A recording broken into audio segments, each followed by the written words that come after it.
Je suis venu en Guadeloupe, j'habite en métropole, je réside en métropole. Je suis venu en Guadeloupe pour un but bien précis et j'aimerais dire que la mission a été un succès.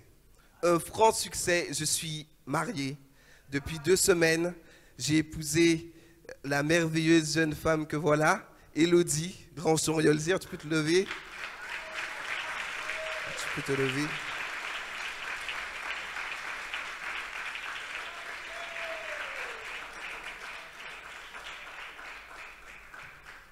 Et c'est toute une grâce pour nous de pouvoir être là au milieu de vous. Je bénis Dieu pour les temps de louange, pour les temps d'adoration que nous avons pu vivre ce matin. J'aimerais vous dire que le ciel est ouvert sur ce lieu. Et que le ciel est ouvert sur nos vies. Le message que ce matin j'ai reçu à cœur de partager avec vous a été difficile pour moi. A été difficile pour moi. Non seulement il faut ôter l'émotion qui est là, mais il y a aussi le texte que nous allons prendre. La parole de Dieu se lit dans son entier. Du début à la fin, il nous faut trouver et discerner Jésus. Jésus n'est pas absent de l'Ancien Testament. Il y est présent et bien plus, nous pouvons même trouver la grâce dans l'Ancien Testament. Les cieux ne se sont pas ouverts pour nous à partir du Nouveau Testament. Mais bien avant, Dieu avait les regards fixés sur l'humanité. Fixés sur l'humanité. Le texte de base et qui a été le titre de la pensée que nous allons partager ce matin est le suivant. Il se trouve dans Genèse 1:1. Je lis pour vous.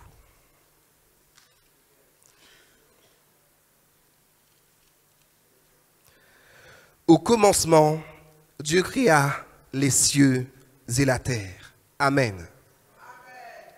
Je crois qu'il n'y ait aucun texte, aucune portion de phrase qui soit en trop dans la parole de Dieu.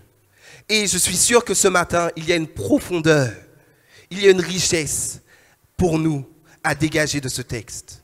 Au commencement, Dieu créa les cieux et la terre. La Bible n'est pas un ouvrage qui se veut décrire ou expliquer la personne de Dieu. Non. La Bible nous présente le Dieu tout-puissant, celui qui fait des miracles, celui qui en a fait et qui en fait encore aujourd'hui. La Bible nous présente celui qui a créé le ciel et la terre. Et dans cette expression, nous devons trouver là la hauteur, l'infinie grandeur de Dieu qui règne aux cieux et notre petitesse, nous qui sommes sur la terre. Combien le monde s'est émerveillé, combien le monde a été bousculé quand quelques hommes sont partis poser le pied sur la lune. Mais ce n'est pas le plus grand événement de l'histoire. Le plus grand événement de l'histoire a été que Dieu fait homme pose les pieds sur terre. Dieu créa les cieux et la terre. C'est toute la difficulté de notre humanité. La religion se veut le chemin, l'accès qui fasse que l'homme puisse atteindre les cieux. L'homme se veut égal ou supérieur à Dieu. Je me sens très libre de pouvoir parler de ce sujet puisque je ne connais pas toutes les têtes présentes ici. Je ne sais pas s'il y a un ami, un visiteur, quelqu'un qui vient pour là ou les premières fois ici. Mais ce que je sais, c'est que la parole de Dieu s'adresse ce matin à tous, aux croyants comme aux amis, aux sympathisants comme à ceux qui ont fait le pas de l'engagement. Alors oui, c'est tenté. Je ne peux pas vous parler sans parler de mon mariage. Les choses de la terre, les événements qui nous arrivent, nous aident à prendre conscience de ce que Dieu a mis dans la parole de Dieu. Quand j'entends parler d'alliance et quand j'entends parler d'engagement, maintenant je comprends mieux. Maintenant je comprends mieux. De dire oui à quelqu'un, c'est dire non à toutes les autres. J'ai entendu parler qu'il y avait des baptêmes, qu'il y a eu des baptêmes récemment. Et alors que nous étions en lune de miel, nous avons visité une église qui, elle aussi, avait la joie de célébrer des baptêmes. Il y a une expression qui est dite dans nos églises avec laquelle je ne suis pas d'accord. Il est dit à quelqu'un qui prend le baptême, attention, prends courage, parce que c'est maintenant que les difficultés arrivent. Non, non, non. Je vous ai dit que ce que nous allons partager est un principe que l'on trouve dans l'Ancien comme dans le Nouveau Testament. Et j'espère que vous avez vos Bibles parce que nous allons faire quelques lectures. La prochaine se trouve dans le livre de Josué, au chapitre 1 aussi.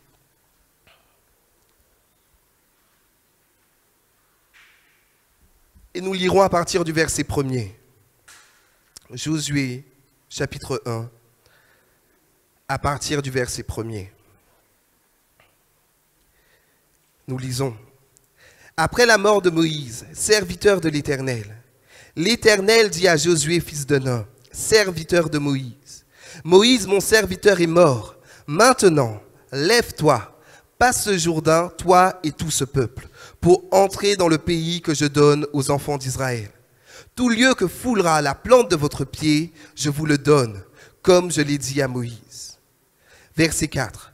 Vous aurez pour territoire depuis le désert et le Liban jusqu'au grand fleuve, le fleuve de l'Euphrate, tout le pays des Hétiens et jusqu'à la grande mer vers le soleil couchant. Amen. Amen. Il y a la présence de Jésus dans l'Ancien Testament, dans le caractère de certains hommes. Il y a un homme qui s'est illustré dans l'Ancien Testament parce qu'il a fait quelque chose que Jésus a fait dans le Nouveau. L'homme qui est cité ici, Moïse, pour commencer, a été le libérateur d'un peuple entier. L'instrument que Dieu avait choisi pour sortir un peuple de l'esclavage, de la domination d'un maître méchant. Est-ce que ça parle à quelqu'un? Jésus a fait la même chose. Jésus est venu me sortir de l'esclavage d'un maître méchant. Quand le peuple est sorti d'Égypte, ça nous parle aussi de chacune de nos vies, individuellement comme collectivement. Nous qui sommes sortis de l'emprise d'un maître méchant, qu'est le diable et la puissance des ténèbres. Jésus a été imagé dès la sortie du peuple d'Égypte en la personne de Moïse. J'aimerais vous dire que le Saint-Esprit aussi est présent. Et dans cette histoire, Josué fait la même tâche que l'Esprit Saint donné dans le Nouveau Testament. S'il a fallu qu'un homme se lève et serve, il a fallu que Jésus déverse le Saint-Esprit. Pourquoi un peuple sortirait d'un pays où il y avait le pain, la viande, comme ils se sont plaints souvent? Ils avaient de quoi manger en Égypte. Mais l'esclavage d'un maître méchant a quand même des effets. Et peut-être on ne prend pas assez conscience de l'engagement qu'est le nôtre lorsque nous changeons de maître. La situation du peuple lui a manqué quand la faim est apparue. Pourquoi Dieu, tu nous fais sortir d'un pays pour nous promener dans le désert? Pour nous promener dans le désert. Combien d'hommes dans la Bible sont passés par l'étape du désert? J'en citerai quelques-uns pour vous. Il y a eu David. Quelle est la profondeur des textes, des psaumes que David a écrits dans le désert? Jean-Baptiste est cité comme étant le prophète qui résidait dans le désert. Ce n'est pas lui qui allait vers les gens, c'est les gens qui se déplaçaient jusqu'à lui dans le désert.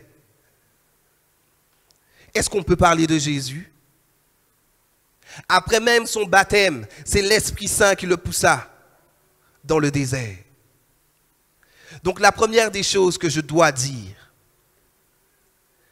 c'est que dans le territoire que Dieu a donné, il y a le désert. Vous aurez pour territoire depuis le désert. Depuis le désert. Ne soyons pas des chrétiens chenilles. Je m'explique. Pour se transformer, il lui en faut de l'effort à la chenille. Il y a des étapes à passer. Et si, quand Dieu parle du commencement, il dit qu'il créa le terre et les cieux, c'est parce que la terre et les cieux sont son territoire. Et c'est ce qu'il nous donne. Premièrement, ici-bas sur la terre, là où nous passons par le désert, et enfin les cieux qui se manifestent là-haut et dans nos cœurs. Amen. Amen. Il y a des efforts donc à fournir, et c'est la responsabilité de chacun d'entre nous de ne pas refuser le désert. De ne pas refuser le désert.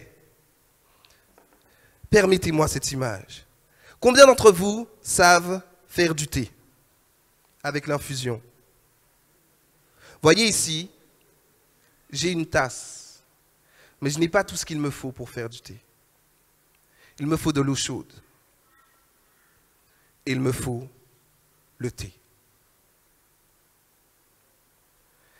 Il faut des circonstances pour créer la croissance. Il faut des circonstances pour créer la croissance. Il faut que l'eau soit chauffée pour que quand on y plonge le thé, l'arôme se répande dans tout le récipient. Et il faut, comme l'eau chaude, parfois le désert pour faire sortir ce qui n'est pas de Dieu en nous. Les cieux, tout ce qui me parle du divin et du parfait, et la terre, tout ce qui me parle de l'humanité et de la faiblesse. Si les cieux sont, et la montagne le représente bien, l'endroit où nous rencontrons Dieu face à face, le désert est le lieu où nous nous confrontons avec nous-mêmes et nous nous mettons face à la parole de Dieu. Je ne suis pas d'accord avec cette expression qui dit aux jeunes baptisés, attention, c'est maintenant que le combat commence. Il a commencé bien avant. Et je veux parler à tous ceux qui peut-être refusent l'engagement, quel qu'il soit. L'engagement met en lumière une situation déjà présente. Quand Dieu a donné la loi, c'est pas qu'il appréciait le péché avant, non. L'apôtre disait, Paul dira, avant la loi, je n'avais pas conscience du péché. Est-ce qu'il ne péchait pas pour autant? La loi met en lumière ce que Dieu n'aime pas et ce qu'il aime. Et l'engagement, quel qu'il soit, met en lumière ce que nous devons faire et ce que nous ne devons pas faire. Alors si, permettez-moi le tutoiement, tu penses que c'est l'engagement qui te préserve des combats, tu te trompes. C'est avec beaucoup d'amour que je le dis. L'engagement ne doit pas faire peur. Le premier combat n'est pas contre le diable. Le premier combat est contre soi-même. Ton premier adversaire, c'est toi-même. C'est cette chair et ses convoitises. Pourquoi Jésus a été tenté quand il eut faim? C'est la chair, ces penchants qui nous poussent à déplaire à Dieu.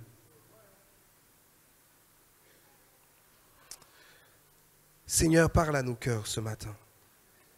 Parle à nos cœurs ce matin. Comme je l'ai dit, Moïse est l'image de Christ qui nous a sortis d'un mauvais maître. Et comme lui, nous avons à passer, nous le sommes peut-être déjà, dans un désert. Ne crains pas le désert. Il faut te confronter à toi-même. L'action, souvent, n'est pas de nous. Il est plus facile de maîtriser son action que sa réaction. Je me tiens devant vous, non pas parce que je suis parfait, Non pas parce que je suis meilleur, c'est l'effet de la grâce de Dieu. Pourtant, je suis bien plus maître de mes actions que de mes réactions. Que de mes réactions. Il faut moun choquer pour voir si vous pouvez gérer ou si vous ne pouvez pas gérer. Excusez-moi l'expression. Excusez-moi. On peut aimer les gens de loin, mais où sont les preuves de l'amour? Il faut de la patience. Et comment on éprouve la patience? C'est dans des temps difficiles. C'est là où il y a un monde qui a embêté. J'ai entendu mon père qui racontait cette histoire. Il y a un homme qui est allé voir son pasteur, un jeune zélé. Il dit, pasteur, priez pour moi parce que je veux que Dieu me donne la patience. La patience. Alors le pasteur, plein de bonne volonté, pose les mains sur lui et lui dit, commence à prier. Seigneur, je te prie, envoie-lui des épreuves. Envoie-lui des épreuves, qu'il passe par la fournaise, par le feu intense. Pourquoi? Parce que sinon, ce sont des éléments de notre vie qui ne pourront jamais être mis en exergue. Un muscle se fortifie par l'exercice. Ne crains pas ton désert. Ne crains pas ton désert. Dieu l'a mis dans ton territoire.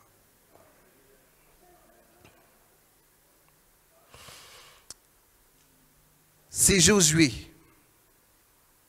dont il est question aussi dans ce passage.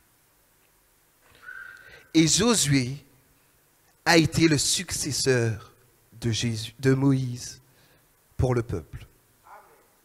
Savez-vous qui est le successeur de Jésus pour ce peuple? C'est l'Esprit Saint. C'est le Saint-Esprit. Et comme Jésus, après son baptême, la colombe est venue se poser sur lui. Puis, il a été poussé par l'Esprit pour aller dans le désert. C'est l'Esprit aussi. Sous l'image de Josué, qui va conduire le peuple dans le désert. Le livre de Josué se caractérise parce que c'est le livre des conquêtes. C'est le livre des conquêtes. Les conquêtes, ça ne se fait pas dans la montagne. Les conquêtes, ça se fait dans le désert. Il y a des combats qu'on a à mener et je vous souhaite le plus grand des courages parce qu'il en faut, mais c'est de notre responsabilité. C'est de notre responsabilité. L'engagement est déjà le nôtre. Alors avançons dans la carrière que Jésus nous a toutes tracées. J'aimerais vous parler du ciel. Ce ciel qui s'est ouvert pour que Jésus descende parmi nous. Le prochain texte que nous lirons se trouve dans Malachie. Malachie, chapitre 3. Malachie, chapitre 3. Et nous lirons à partir du verset 13.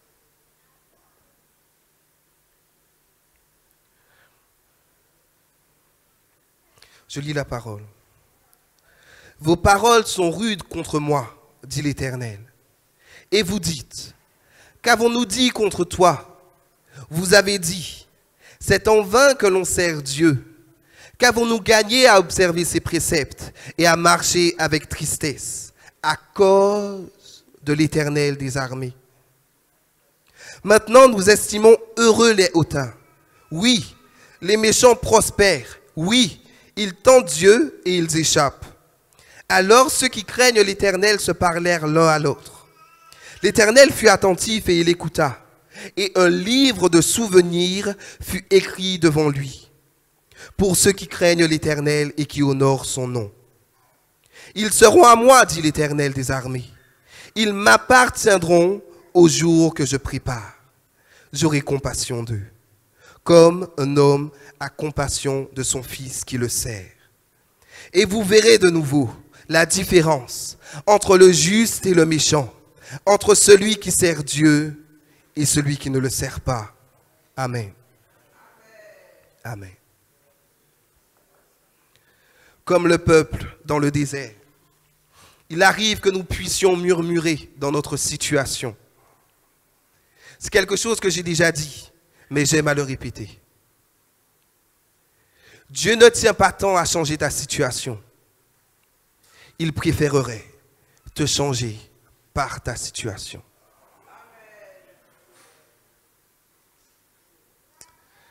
En arriver à murmurer contre Dieu, il y a un livre du souvenir qui sera ouvert pour toi, qui sera ouvert pour toi, qui sera ouvert pour toi. Là où Dieu a consigné tous tes efforts, là où Dieu a considéré toute ta persévérance, quand il faisait chaud et au jour de l'épreuve. Alors que ce soit un encouragement pour tous et pour chacun en particulier. C'est ton territoire aussi. Et Dieu est avec toi. Dieu ne nous livre pas au maître méchant. Bien plus, Dieu ne nous laisse pas seuls contre nous-mêmes. Il nous faut parler de l'agent actif. C'est le Saint-Esprit qui se répand en nos vies. C'est le Saint-Esprit qui se répand en nos vies. Et là, nous manifestons le caractère de Christ.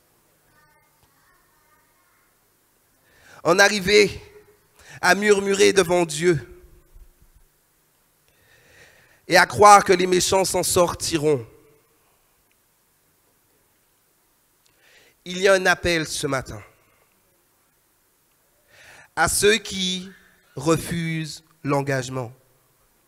Il y a bien des aspects que nous pouvons présenter de Dieu. Il y a son amour. Mais cet amour ne va pas sans sa justice.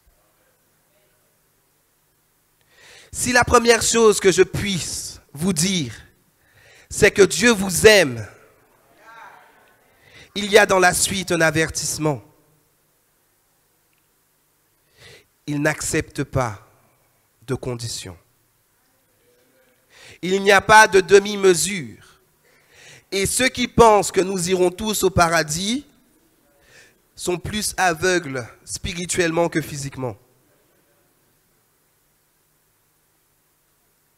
Dans la justice de Dieu, il a donné au peuple les préceptes et les commandements.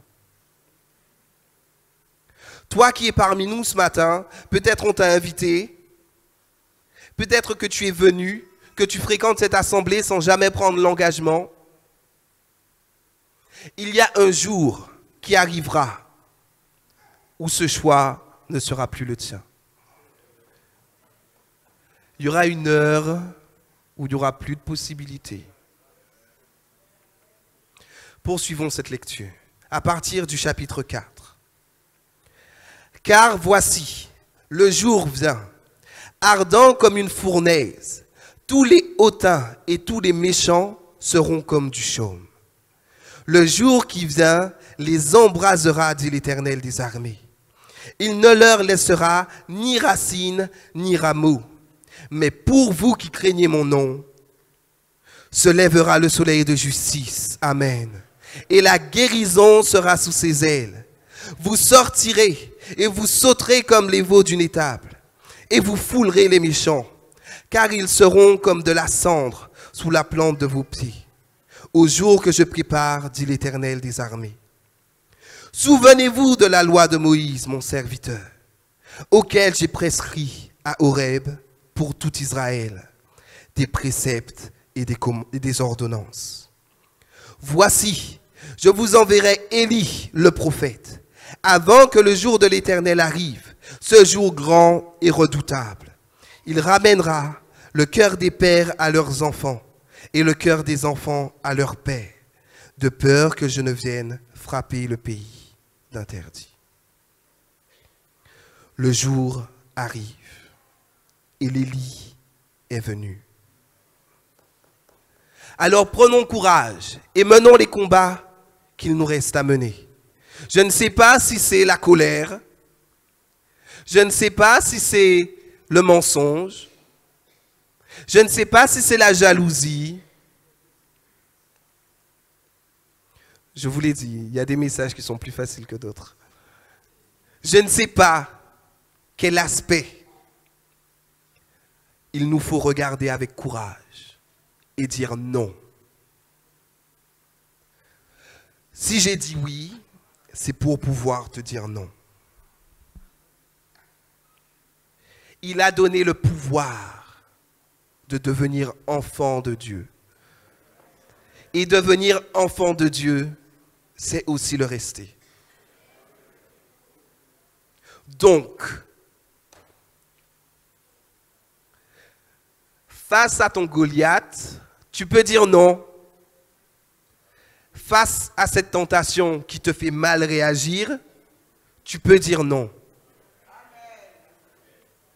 Que l'Esprit nous aide, à chacun, de prendre la pleine mesure de cet engagement et du pouvoir qui est le nôtre grâce à la venue de Jésus. Les cieux sont donc ouverts et dans le territoire qui est cité, il nous est parlé de la terre des Hétiens, du Jourdain et de la terre des Hétiens. Dans toute cette plaine, il y a aussi des monts élevés. Ce matin, nous étions sur la montagne et je crois que nous le sommes toujours. Le lieu élevé entre terre et ciel, là où Dieu rencontre l'homme. Là où Dieu rencontre l'homme. J'aimerais qu'on lise ensemble Matthieu 3, à partir du verset 1er.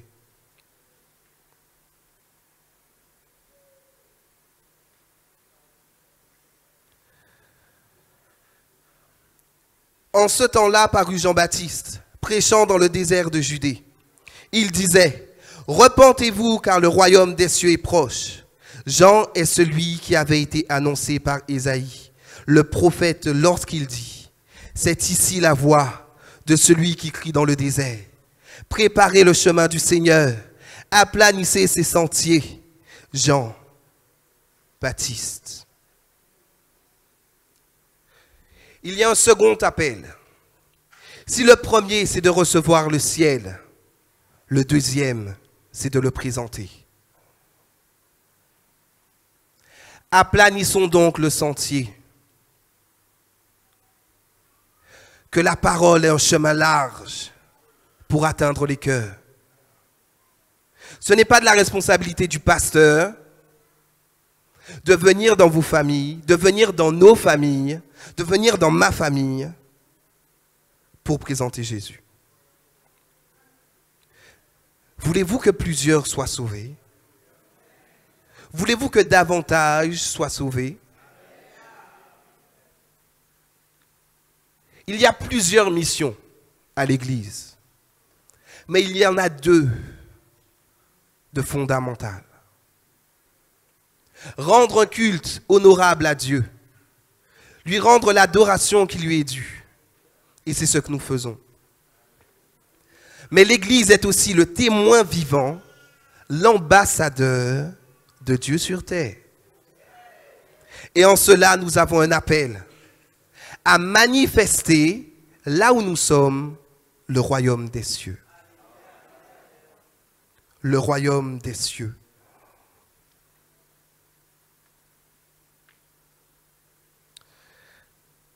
Considérons donc la montagne de la transfiguration. Quand nous montons pour apporter à Jésus un sacrifice de louange et d'action de grâce, il nous faut redescendre parce que les besoins sont grands. Il y a des églises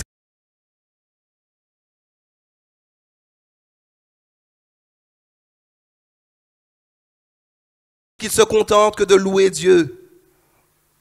Il y a des assemblées qui se contentent que d'adorer Dieu. Ce sera notre rôle dans les cieux. Là, nous resterons sur la montagne. Là, nous serons dans la présence perpétuelle de notre Seigneur. Mais il faut redescendre. Il y a des besoins en bas. Lisons ensemble ce passage. Il se trouve dans Matthieu 17. Matthieu 17. Je vous avais prévenu, il y a eu de la lecture ce matin.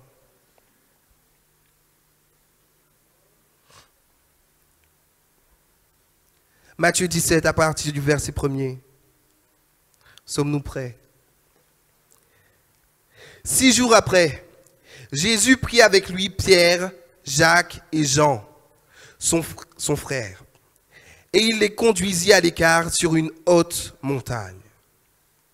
Il fut transfiguré devant eux. Son visage resplendit comme le soleil, et ses vêtements devinrent blancs comme la lumière. Et voici, Moïse et Élie lui apparurent, s'entretenant avec lui. Pierre, prenant la parole, dit à Jésus, « Seigneur, il est bon que nous soyons ici. Si tu le veux, je dresserai ici 3 tentes, une pour toi, une pour Moïse et une pour Élie. » Comme il parlait encore, une nuée lumineuse, les couvrit. Et voici, une voix fit entendre de la nuée ces paroles. « Celui-ci est mon fils bien-aimé, en qui j'ai mis toute mon affection. Écoutez-le. » Lorsqu'ils entendirent cette voix, les disciples tombèrent sur leurs faces. Descendons plus bas, à partir du verset 9. Comme ils descendaient de la montagne, Jésus leur donna cet ordre. Ne parlez à personne de cette vision, jusqu'à ce que le Fils de l'homme soit ressuscité des morts. Les disciples lui firent cette question. Pourquoi donc les scribes disent-ils qu'Élie doit venir premièrement? Il répondit, il est vrai qu'Élie doit venir et rétablir toutes choses. Mais je vous dis qu'Élie est déjà venu, qu'ils ne l'ont pas reconnu et qu'ils l'ont traité comme ils l'ont voulu. De même, le Fils de l'homme souffrira de leur part. Les disciples comprirent alors qu'il leur parlait de Jean-Baptiste. Verset 14. Lorsqu'ils furent arrivés près de la foule, un homme vint se jeter à genoux devant Jésus et dit, « Seigneur, aie pitié de mon fils qui est lunatique et qui souffre cruellement. Il tombe souvent dans le feu et souvent dans l'eau. Je l'ai amené à tes disciples et ils n'ont pas pu le guérir. » Amen. Je l'ai amené à tes disciples et ils n'ont pas pu le guérir. Je l'ai dit, la montagne c'est bon, mais les besoins sont grands en bas. Nous allons garder un temps, un précieux temps, où nous prierons, où nous louerons Dieu, et après quoi nous prierons. C'est la mission de l'Église, amen, afin qu'aucun démoniaque ne puisse venir en ce lieu sans trouver la délivrance. Je croyais qu'il y aurait eu plus d'amen par contre. Afin qu'aucun malade ne vienne par ici et ne puisse trouver la guérison. C'est notre mission. C'est notre mission. C'est notre mission.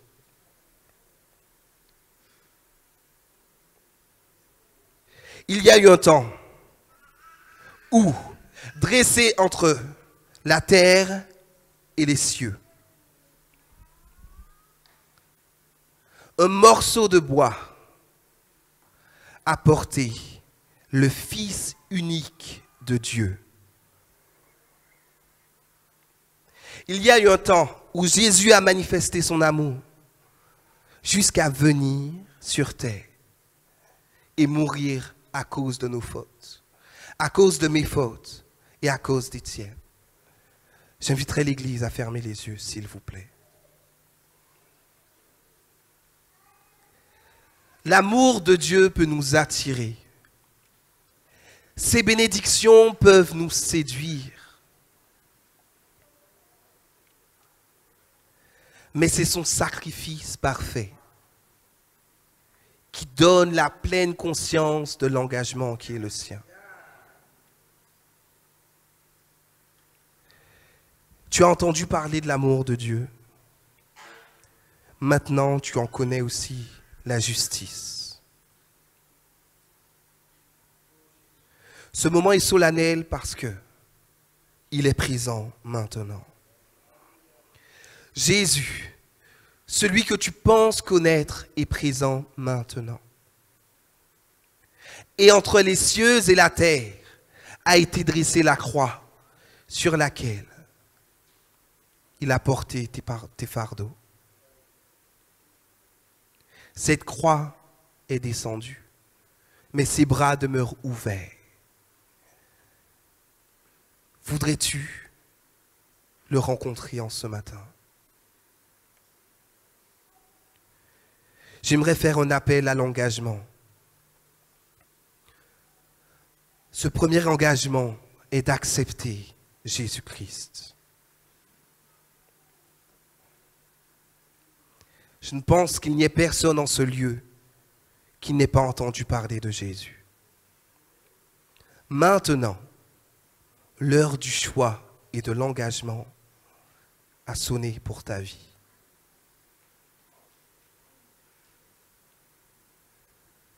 Si tu veux accepter le Seigneur, si tu veux lui dire oui, alors lève-toi sans tarder. Il y a eu un Élie, il y a eu un Moïse. Et si tu veux sortir sous l'emprise de ce maître méchant, l'occasion t'est donnée maintenant.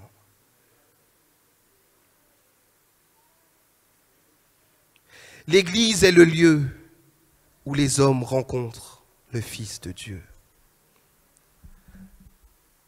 Veux-tu, ce matin, accepter le Seigneur dans ta vie?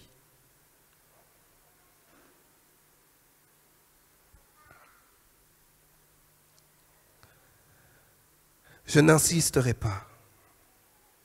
Je n'insisterai pas. Il y a un second appel où on se doit de se sentir concerné. Toi qui vis un désert et qui n'en prends pas la pleine mesure, c'est un combat à mener. J'aimerais que plusieurs prennent la décision de l'engagement ce matin. L'engagement à dire non à tout ce qui fait la guerre à son âme. L'engagement à dire non aux liens qui étaient sur sa vie, aux péchés qu'ils sont faits fréquemment, aux choses que l'on veut se débarrasser et dont on n'arrive pas. Veux-tu prendre l'engagement ce matin? Alors lève-toi. Alors lève-toi. S'il y a une guerre que tu dois mener, alors maintenant c'est l'heure. Maintenant c'est l'heure. Les cieux sont ouverts. Et la bénédiction de Dieu les déchire. L'heure de l'engagement a sonné. Josué a pu emmener un peuple nombreux à sa suite. Le Saint-Esprit sert se servir de cette armée. Fais-tu partie de cette armée? Nous allons prier alors que le groupe de louanges va venir pour entonner un chant.